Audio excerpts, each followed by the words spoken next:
বন্ধুরা, শুধু তোমারই জন্য সিরিয়ালের আজকের রিভিউ। রাহি জিয়াকে বলছে, তুমি তো পুরোপুরি সুস্থ হয়ে গিয়েছো, নিশ্চয়ই আমাদের আর তোমাকে দরকার পড়বে না, ভালোভাবে হাঁটতেও পারছো, আবার হাত পাও নাড়াতে পারছো।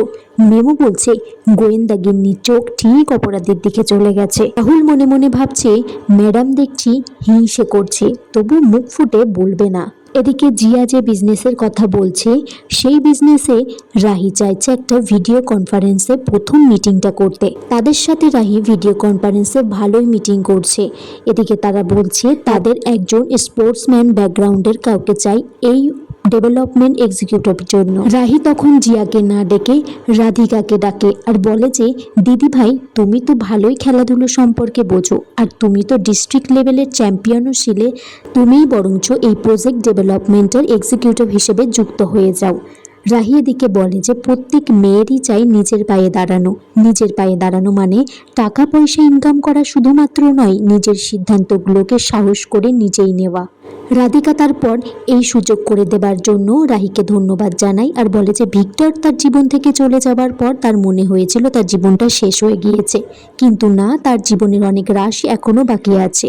মেমো বলছে, রাধিকাদির এই কাজের জন্য এই খুশিতে একটা খাওয়া দাওয়ার ব্যবস্থা হয়ে যাক কাল।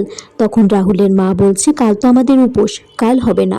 তখন সেখানে রাজীব রায় চৌধুরী বলে যে, আকাশের বাবা মিস্টার মুখার্জি আমাকে ফোন করেছিল, তারা পরশুই আশীর্বাদটা সেরে ফেলতে চাইছে। অনি তারপর হ্যারিকে মেসেজ করে জানায় যে পরশু দিনই তার আশীর্বাদ। এরপরে হ্যারি কি করতে চাইছে তার সেই সম্পূর্ণ তার নিজের দায়িত্ব। হ্যারি তারপর এই কথা শুনে কান্নাকাটি করতে লাগে, সে খুব ভেঙে পড়ে। তখনই তার কাছে রাহি হ্যারিকে ফোন করে বলে যে, সে আবারও জিজ্ঞাসা করছে অনির সাথে তার কোনো সম্পর্ক আছে কিনা, কিন্তু হ্যারি বারবার বলে যে না, কিছুই নেই। তখন হ্যারির কাছে তিতলি এসে তিতলি জানতে চায় যে হ্যারির কি হয়েছে, সে কান্নাকাটি কেন করছে। হ্যারি বলছে যে সে অনিকে ছাড়া বাঁচতে পারবে না। তিতলি বলে যে, তুই যদি সত্যিই অনিকে ভালোবাসিস তাহলে তোরা পালিয়ে চলে যা। আর মনে মনে বলছে, একবার যদি পালিয়ে যায় বাড়ি থেকে রাহিকে বার করে দেবে। একাদশী উপলক্ষে পুজো করছে।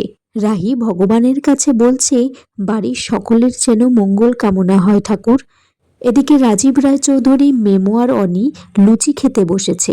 মেমো রাহুলকে বলছে যে, ভাই লুচিটা খেয়ে দেখ, খুব ভালো হয়েছে। কিন্তু রাহুল বলছে যে, তুই খা, আমি বাইরে খেয়ে নেব, বাড়িতে আরো দুজন যে না খেয়ে রয়েছে।